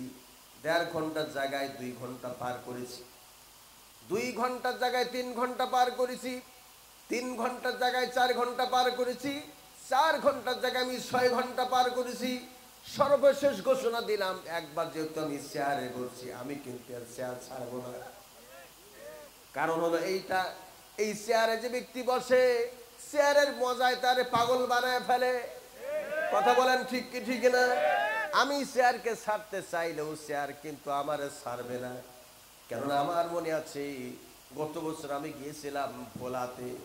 ওই যে ভোলায় আমার নবীর সম্মান বাঁচাবার জন্য ফেসবুকে আমার নবীর বিরুদ্ধে একটা স্ট্যাটাস দিয়েছিল এক কুলাঙ্গার। তার প্রতিবাদে ভোলার মুসলমানরা একটা সমাবেশ ডেকেছিল। সেই সমাবেশে ভোলার পুলিশ সুপার নির্দেশ দিয়েছিল, তার নাম ছিল কায়সার কুলাঙ্গার। ওই কুলাঙ্গার নির্দেশ দিয়েছিল, চালাও গুলি। গুলি চালিয়েছিল, আর গুলিগুলি আমার ওই ভাইদের বুকে উপরে লেগেছিল। পাখির মতো করে জমিনে তারা পড়ে শহীদ হয়ে গিয়েছিল। আমার ভাইরা, পুলিশের দায়িত্ব হলো যদি কোনো জায়গায় অকারণ ঘটে তাহলে তারা ফাঁকা গুলি চালাবে। ওরা বললাম এই ফাঁকা গুলি চালিয়েছিলাম, ফাঁকা গুলি যদি তারা চালাতো তাহলে আকাশের 2-1টা উড়ান্ত পাখি মরে যেত। কিন্তু ফাঁকা গুলি কি কোনোদিন মানুষের বুকে লাগে নাকি? কথা কয় না।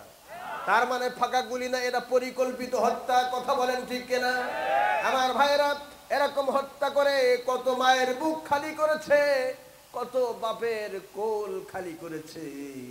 আল্লাহ তাআলা বলেন, আজকের তোমরা অন্যের কোল খালি করছো, শুনে রাখো তোমার জন্য আছে তোমার মায়ের কোল একদিন খালি হবে। ঠিক কি ঠিক না? ভোলা থেকে প্রোগ্রাম করে আসতেছি, হঠাৎ করে বৃষ্টি শুরু হয়েছে। আমি একটা বিল্ডিং এর কর্নারে দাঁড়িয়েছি। কষ্ট পাচ্ছেন না কেমন? মনে হয় খুব রাগ হচ্ছে আপনাদের। আমি দেখছি 2-1জনের মুখ শুকায় গেছে।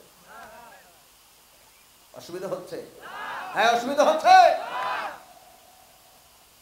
আমার ভাইরা, আমি ওই সময় দাঁড়িয়ে দেখলাম নদীর চরে বাপ আর বেটা 2জন মাছ ধরতেছে। চরে একটা গর্তের মধ্যে বাপ হাত ঢুকায় আর মাছ বের করে নিয়ে আসে। পাতিলার মধ্যে ছেলে পাতিলা ধরে দাঁড়িয়ে আছে, ছেলের পাতিলায় মাছ ঢুকায়। আবার আব্বা করে কি, গর্তের মধ্যে হাত ঢুকায়, আবার পাতিলার মধ্যে মাছ ঢুকায়, আবার হাত ঢুকায়, আবার পাতিলার মধ্যে মাছ ঢুকায়। এইভাবে আমি দেখতেছি দৃশ্য, কত মজা লাগতেছে আমার। কিন্তু প্রচন্ড বৃষ্টি হচ্ছে, শিলাবৃষ্টি পড়ছে। ছেলেটি থরথর করে কাঁপতেছে শীতে। হঠাৎ করে আব্বা হাত যে ঢুকিয়েছে, হাত আর বের করতে পারে না। ছেলে তখন কান্না করে বলে, আব্বা গো, কত সময় হয়ে গেল, হাত তুমি বের করছো না কেন? আমি তো শীতে আর বাঁচতেছি না, আমি মনে হয় মারা যাবো গা। আব্বা তখন ছেলের দিকে তাকায় বলছে, বাবা মুই তো হ্যাঁ রে সারি, হায় তো বই রে সারে না। তার মানে হলো গর্তের মধ্যে ছিল একটা কাঁকড়া। কাঁকড়া চেন তো নাকি? ওই কাঁকড়াই করেছে কি, এই লোকটির হাতটা কামড়ায় ধরেছে। লোক টানে এইদিকে, কাঁকড়া টানে ওইদিকে। এই জন্য বলে, বাবা মই তো হায় রে সারি, হায় তো বই রে সারে না। আমি গর্তরে ছাড়তে চাইলেও গর্ত আমারে ছাড়ে না। তার মানে হলো এই ক্ষমতার চেয়ারে একবার যে বসে, সে ক্ষমতা ছাড়তে চাইলেও চেয়ার তাকে ছাড়তে চায় না বলে এই ক্ষমতার চেয়ারে বসে থাকার জন্য গণহত্যা চালায়। রাতের আধারে মানুষ হত্যা করে, রক্ত বন্যায় প্লাবিত করে দেয়। কথা বলেন ঠিক কি ঠিক না? আমার বন্ধুরা, আল্লাহ রাব্বুল আলামিন বলেন, বান্দারে আমি আগেই তোমাদেরকে বলে দিয়েছি তোমরা করো ষড়যন্ত্র, আমি আল্লাহ কৌশল করি। তবে শুনে রাখো, সব সময় কিন্তু একরকম থাকবে না, একদিন তো পরিবর্তন হবে। পরিবর্তন যখন হবে, ও বান্দা বান্দিরা, তোমরা যারা জুলুম করেছো, অত্যাচার করেছো, নির্বিচার করেছো মানুষের প্রতি, অহেতুক ভাবে হয়রানি করেছো, মামলা চাপিয়ে দিয়েছো, শুনে রাখো ওই দিন একদিন ফিরে আসবে। এই জন্য আল্লাহ তাআলা বলেন, ক্ষমতা হলো আমার পক্ষ থেকে প্রদত্ত নিয়ামত। ক্ষমতা কি? ক্ষমতা কি? আল্লাহর নিয়ামত। অনেকগুলি নিয়ামতের মধ্যে একটি নিয়ামত হলো দায়িত্ব, ক্ষমতা। এটা হলো আল্লাহ পাকের নিয়ামত। লাইন শাকারতুম লাযীদান্নাকুম ওয়া লাইন কাফারতুম ইন্না আযাবি লাশাদীদ। আল্লাহ পাক বলেন, আমি যে প্রদত্ত নিয়ামত তোমাদেরকে দিয়েছি, নিয়ামতের শুকরগুজার যদি করো, এই ক্ষমতা আল্লাহ পাক তোমাকে দিয়েছে, এই ক্ষমতার শুকরগুজার যদি করো, সুষ্ঠু সমাধান যদি দাও। তাই আমার নবীজি বলেছেন, মান ক্বালা বিহি সাদাকা, কোরআন থেকে যে কথা বলে সেই শুধু সত্য কথা বলে। ওয়া মান আমিলা বিহি উজিরা, আর যে ব্যক্তি কোরআন আমল করবে আল্লাহ পাক তাকে পুরস্কৃত করবেন দুনিয়াতেও এবং আখিরাতেও। ওয়া মান হাকামা বিহি আদালা, আর যে ব্যক্তি কোরআন দিয়ে বিচার করে সেই শুধু সঠিক বিচার উপহার দিতে পারে। এই পৃথিবীতে কোরআন বহির্ভূত যত বিচার হয়েছে, সকল বিচারগুলি অবৈধ বিচার হয়েছে। কোরআন দিয়ে যারা বিচার করেছে তারা এই সঠিক এবং সুষ্ঠু বিচার তারাই উপহার দিতে পেরেছে। আমরা ছোটবেলায় দেখেছি বিচার সালিস মসজিদে হইতো এবং বিবাহ শাদী মসজিদে হইতো। রাসূল কারীম সাল্লাল্লাহু আলাইহি সাল্লামের জামানায় মসজিদে যুদ্ধের জন্য, যুদ্ধের প্রস্তুতিমূলক আলোচনা মসজিদে হইত। যুদ্ধে যাওয়ার জন্য কে এই যুদ্ধের ময়দানে সেনাপতির দায়িত্ব পালন করবে, রাসূল কারীম সাল্লাল্লাহু আলাইহি সাল্লাম মসজিদে তা তৈরি করতেন। বিবাহ শাদী মসজিদে মধ্যে হইতো। এখন আর সেগুলি হয় না। এখন হয় না কেন? কারণটা কি? কারণটা হলো এই, এর নাম রাখা হয়েছে মসজিদ। শুধু নামাজ পড়ার স্থান কিন্তু মসজিদ নয়। যদি নামাজের স্থান মসজিদ হতো তাহলে তার নাম রাখা হতো মাসজাদ। মাসজাদ মানে হলো শুধু সিজদার স্থান, খালি নামাজ ছাড়া আর কিছুই চলবে না। এই মসজিদুল রাখা হয়েছে, তার মানে হলো এখানে নামাজ চলবে, জিকির চলবে। মসজিদের মধ্যে বিবাহ শাদী চলবে, শালীর বিচার চলবে। এই দুনিয়ার সকল সমস্যার সমাধানের কেন্দ্রস্থল হলো মসজিদ। কিন্তু আমরা ওটাকে বাদ দিয়েছি কেন? মসজিদের মধ্যে এখন মোড়ল মাতব্বার, চেয়ারম্যান, মেম্বার, নেতৃবৃন্দ মসজিদের মধ্যে বসে শালীর বিচার করতে চায় না। কেননা মসজিদের মধ্যে বসে যদি শালীর বিচার করে তাহলে 1 নম্বরে মাল কামানো যাবে না, 2 নম্বরে মিথ্যা সাক্ষী যারা দিবে তারা অন্তত মসজিদের মধ্যে দাঁড়ায় মিথ্যা সাক্ষী দিতে পারবে না। নিজের দলের লোককে বাঁচাবার জন্য মসজিদে শালীর বিচার করলে পরে নিজের পকেটের লোক বাঁচবে না। সেই জন্য মানুষের আর মসজিদের শালীর বিচার না করে বিচার করে ময়দানে বিড়ি টানে আর বলে এটা চলবে না, ওইটা চলবে। কথা বলেন ঠিক কি ঠিক? এই হলো দুনিয়ার অবস্থা। আমার বন্ধুরা, আমার ভাইরা, ছোট্ট বাচ্চা একটা ঘুড়ি বানিয়েছি। ঘুড়ি বানিয়ে ঘুড়িটা উড়িয়ে দিয়েছে সুতা বাচ্চার হাতে। ঘুড়িটা উপর দিকে উঠতেছে, বাচ্চা সুতা ছাড়ে আর ঘুড়ি তত উপরের দিকে ওড়ে।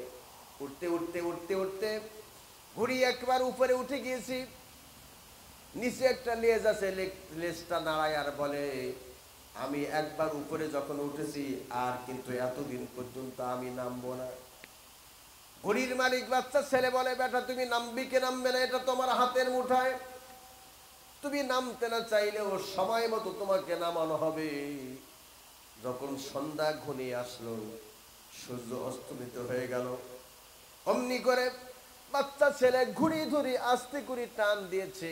ঘুড়ি তখন মাজাটা বেঁকায় বলে, না রে না, থাকতে চেয়েছিলাম আর তো থাকতে পারলাম না, আমি এখন চলে আসতেছি। আল্লাহ তাআলা বলেন, বান্দারে আমি ধরি ধরি ধরি না, ধরলে কিন্তু আমি আল্লাহ ছাড়ি না। তোমরা কি দেখো আমি এমন ধরা ধরেছি। এক অ্যাটর্নি জেনারেল আক্ষেপ করে বলেছিল, আমার কলমের খোঁজায় কত মানুষ দুনিয়া থেকে চলে গেল, সব থেকে বড় জানোয়ারটাকে আমি বিদায় করতে পারলাম না। এইভাবে গালি দিয়ে সে বলেছিল। আমার ভাইরা, যার কথা বলেছিল সেই লোকটি এই দেশের সাধারণ মানুষ নয়, তাম পৃথিবীর মানুষের কাছে পরিচিত এবং শ্রদ্ধার পাত্র। যে লোকটি জীবনে অনেকবার হজ করেছেন। একবার তিনি আল্লাহর দরবারে বললেন, রব্বুল আলামিন, কতবার তুমি আমাকে মক্কা মদিনা নিয়েছো, কিন্তু কোনোদিন আমি কাবার মধ্যে গিয়ে নামাজ আদায় করতে পারলাম না। আমার ভাইয়েরা, হঠাৎ করে ইরাক আর কুয়েতের দুই দেশের মীমাংসার জন্য সৌদি রাষ্ট্র প্রধান তিনি তাম পৃথিবীর স্কলারশিপদেরকে দাওয়াত দিলেন। এই লোকটি বললেন, আমিও সেই দাওয়াতের একজন মেহমান হয়ে গেলাম। আল্লাহু আকবার বলেন।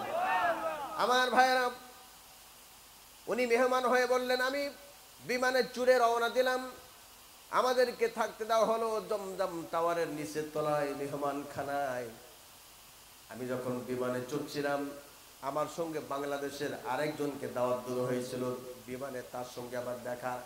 আমি বলতেছিলাম, আল্লাহ গো, জীবনের স্বপ্ন হলো আমি কাবার মধ্যে গিয়া 2 রাকাত নামাজ আদায় করব। পাশে যিনি বসা ছিলেন তাকে বললেন, স্যার, সারা জীবনের স্বপ্ন কামনা বাসনা, জীবনে কি কোনোদিন কাবার মধ্যে গিয়ে নামাজ আদায় করতে পারবো?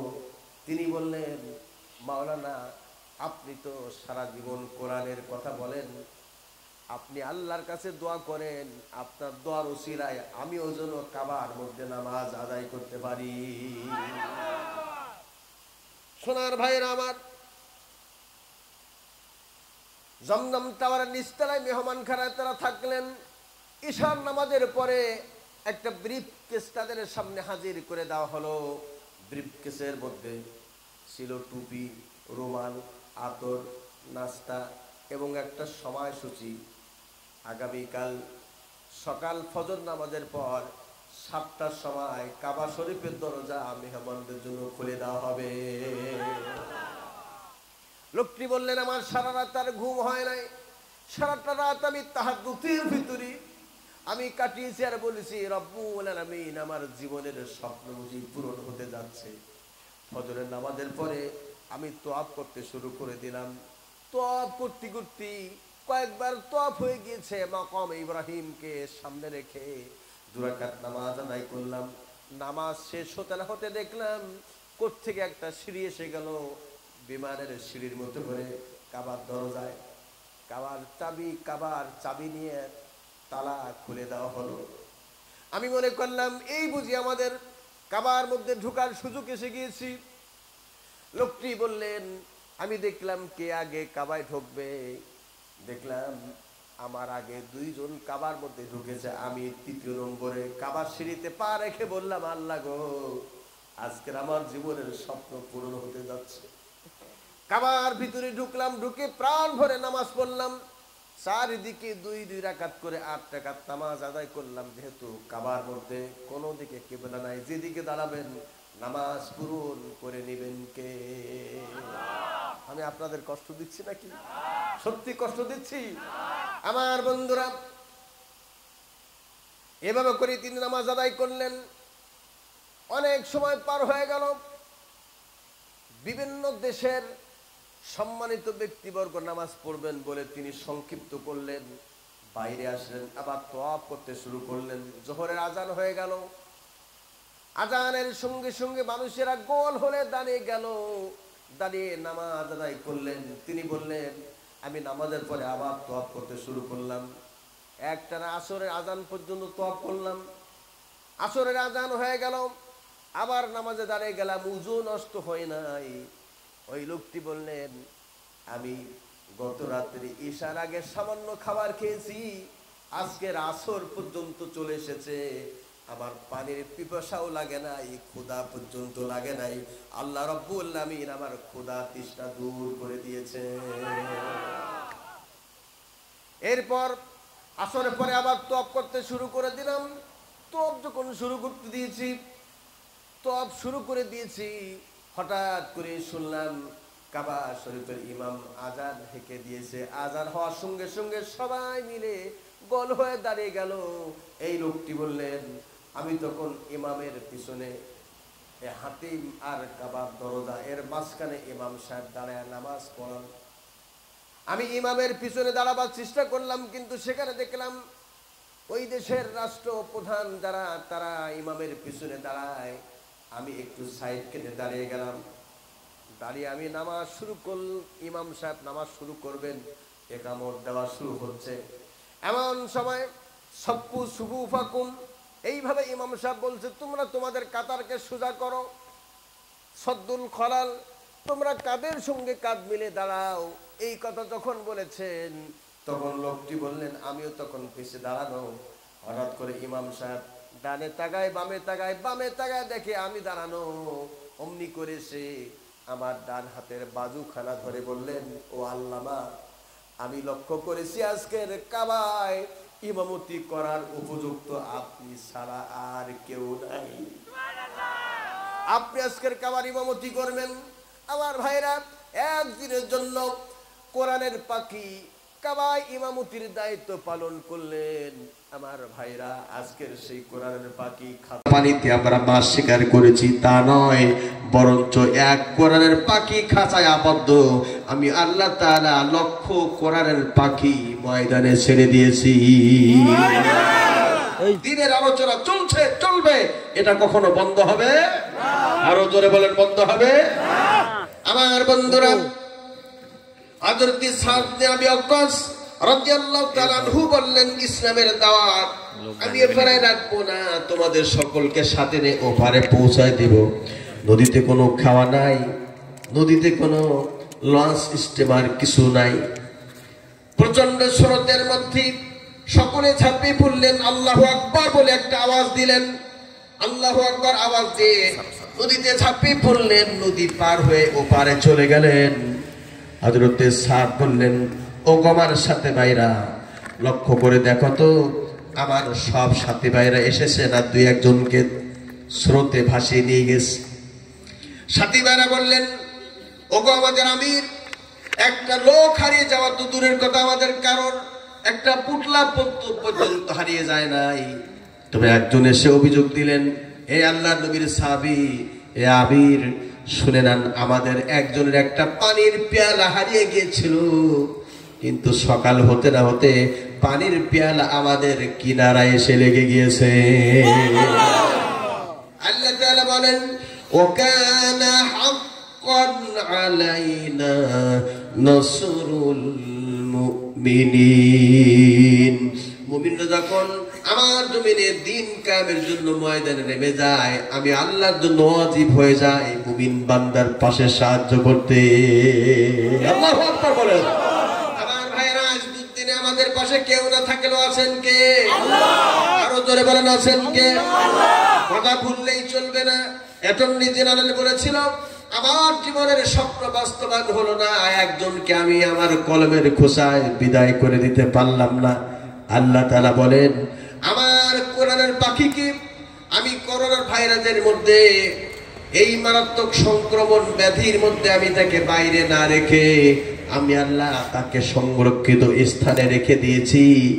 আর তোর মতো জালেম অ্যাটর্নিকে আমি আল্লাহ তাআলা এমন একটা ব্যাধি দিয়েছি যে ব্যাধির ট্রিটমেন্ট হওয়ার আগেই তোরে দুনিয়া থেকে বিদায় করে দিয়েছি। মালিককে আল্লাহ। আরো জোরে বলেন, মালিককে আল্লাহ। কুলিল্লাহুম্মা মালিকাল মুলকি তুতিল মুলকা মান তাশা ওয়া তানজিউল মুলকা মিম্মান তাশা ওয়া তুইজ্জু মান তাশা ওয়া তুযিল্লু মান তাশা বিয়াদিকাল খায়র ইন্নাকা আলা কুল্লি শাইইন কাদির। নদীর কুল ভাঙে ও কুল গড়ে, এই তো নদীর খেলা।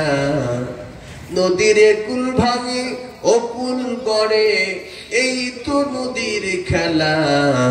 সকালবেলা ধনী রে তুই, ফকির সন্ধ্যাবেলা। ঠিক কি ঠিক না?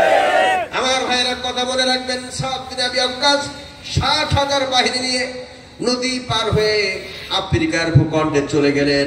আল্লামা ইকবাল সুন্দর করে বলছেন, দস্তে দস্ত হায় দরিয়া ভি,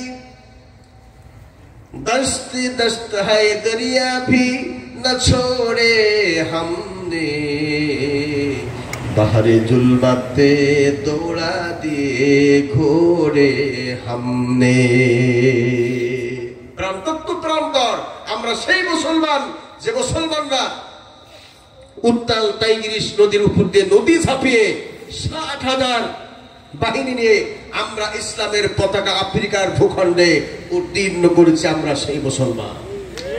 সুতরাং বিপদ আর মুসিবত যা কিছু আসুক না কেন এগুলি ধৈর্য সহকারে বরণ করে নিতে হবে। আমাদেরকে বিজয় দিবেন কে? আল্লাহ। আরো জোরে বলেন, বিজয় দিবেন কে?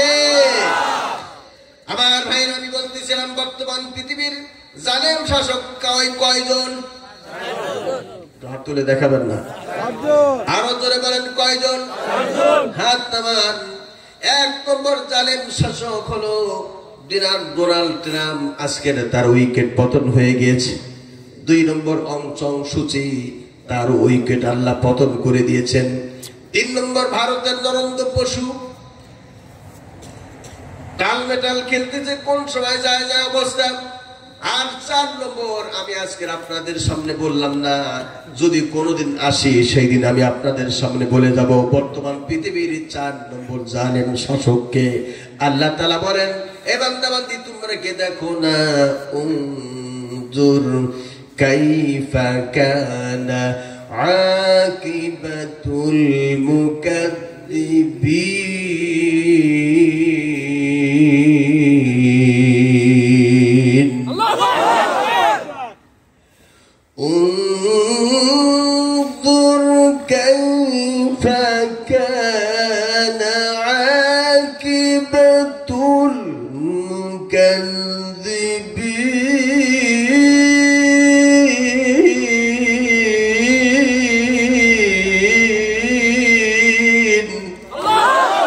কথাটা কার কথা? আল্লাহ। আরো জোরে বলেন, কার কথা? আল্লাহ। আল্লাহ তাআলা বলেন, এ বান্দা বান্দি তোমরা কি দেখো না আমি জালিম শাসক মিথ্যাবাদীর সঙ্গে কি আচরণ করেছি? আল্লাহ তাআলা বলেন, হে দুনিয়ার মানুষের উদাহরণ দিলাম আমি ফিরাউনের জন্য। ওই ফিরাউন সে দেশের জনগণের প্রতি এত অত্যাচার করেছিল, এমন জুলুম করেছিল, ফিরাউনের অত্যাচারে কেউ কোনো কথা বলতে পারতো না। আল্লাহ তাআলা বলেন, আমি ফিরাউনকে সুটকি বানায়া মিশরের পিরামিডে আমি আল্লাহ পাকে রেখে দিয়েছি। কথা কয় না? এই দুনিয়ার মানুষ তোমরা এখনো যারা ক্ষমতা চালাও তারা ফিরাউন থেকে শিক্ষা নাও। এখনো যদি জুলুম করো তোমাদের পরিণতি ফিরাউনের মতো হতে পারে। এই জন্য আল্লাহ পাক ফিরাউনকে সুটকি বানায় রেখে দিয়েছেন। বাড়াবাড়ি যদি বেশি করো আল্লাহ বলেন, আমি সাগরে চুপ দিয়ে জীবন ফিরাউনকে হত্যা করেছি।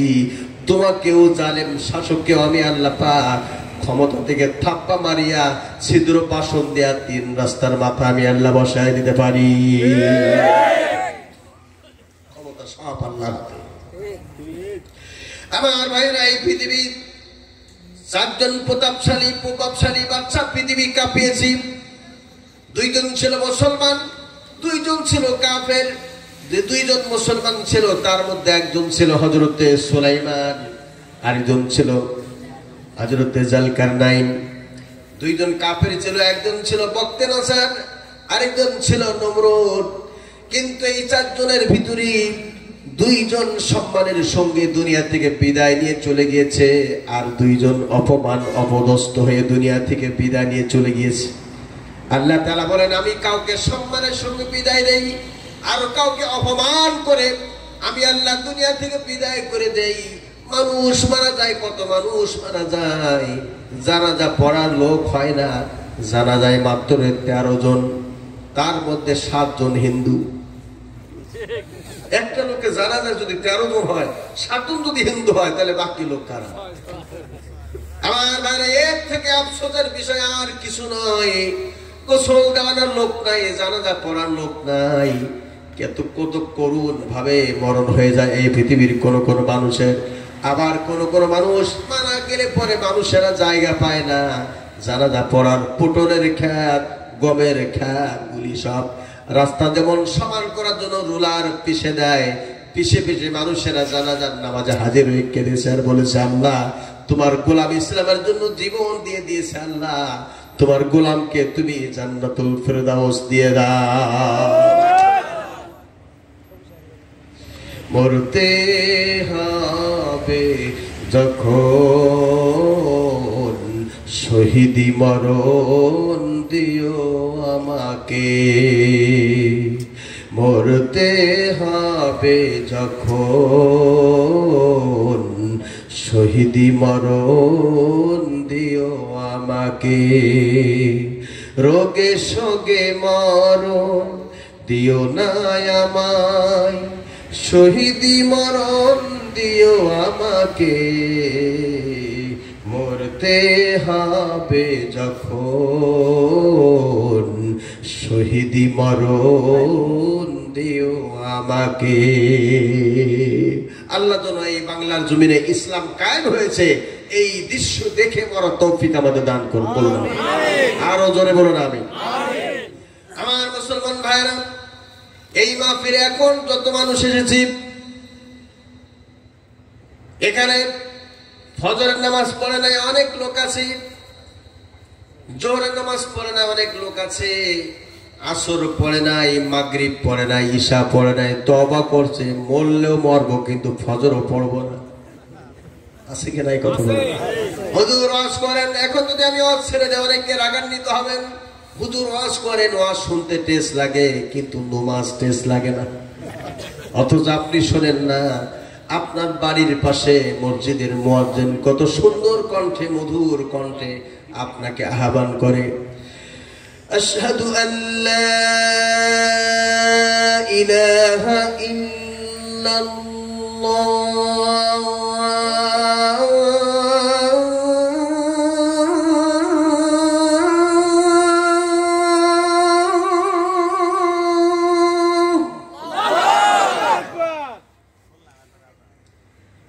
أشهد أن لا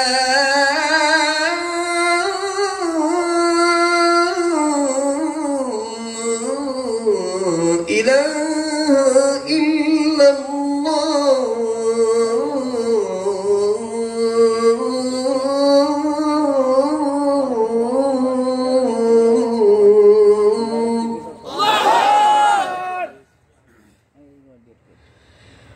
أشهد أن محمد رسول الله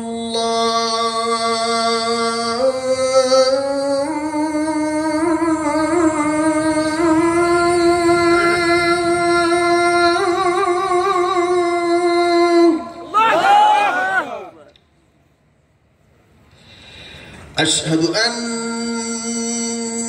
محمد رسول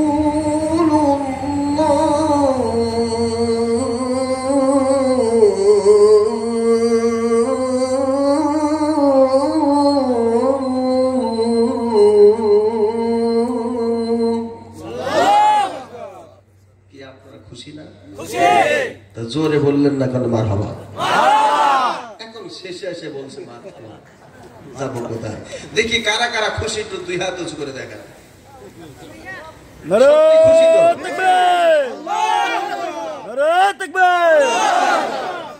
অর্ধেক হাত তুলছে যারা খুশি, তারা কি অর্ধেক হাত তোলে? টান করে দেখান না কারা কারা খুশি। লিল্লাহে তাকবীর, লিল্লাহে তাকবীর। আমরা যারা হাত তুলেছি, আমরা চক্ষু বন্ধ করে 1 মিনিট একটু হাত উঁচু করে ধরতে আমাদের কষ্ট হবে? কষ্ট হবে? তাহলে হাত উঁচু করে ধরে রাখি, চক্ষু বন্ধ করে আল্লাহর কাছে নামাজের ওয়াদা করি, বলি আয় আল্লাহ আমাদের সকলকে নামাজি বানিয়ে দাও। বলুন আল্লাহুম্মা আমিন। কেউ হাত নামাবেন না, একটা প্রশ্নের উত্তর নিয়ে হাত নামাতে বলবো। প্রশ্ন হলো, একটু আগে যে আজানের লব্জ শুনেছেন আপনারা, এই আজানের লব্জ যদি এক পাল্লায় একটা লব্জ তোলা হয়, আরেক পাল্লায় যদি 7 তবক জমিন আসমান তোলা হয়, কোন পাল্লা ভারী হবে? জোরে বলুন, কোন পাল্লা ভারী হবে? তাহলে স্পষ্ট বোঝা যাচ্ছে 7 তবক জমিন আসমান যদি 10 বার বিক্রয় করা হয়, আজানের লব্জের মূল্য আদায় করা সম্ভব হবে কি? জোরে বলেন, সম্ভব হবে কি? হবে না। কিন্তু আমাদের মন চায় যে আমরা কি কত বেশি আজানকে মহব্বত করি, ভালোবাসি। এই মুহূর্তে যারা হাত তুলে উঁচু করে ধরে রেখেছেন আকাশের দিকে, আমি তাদের কাছে পরীক্ষা নিব কে কত বেশি আজানকে মহব্বত করেন। হযরত বেলাল আজান দিতেন, এই জমিন থেকে আল্লাহর আরশে আজিম পর্যন্ত আজানের শব্দ চলে যেত। সেই আজানকে আমরা কি কত মহব্বত করি। এই মুহূর্তে বাম হাত খানা আকাশের দিকে টান টান করে ধরে রাখবেন, ডান হাত খানা নিজের ডান পকেটে, বাম পকেটে, বুক পকেটে, প্যান্ট এবং পায়জামার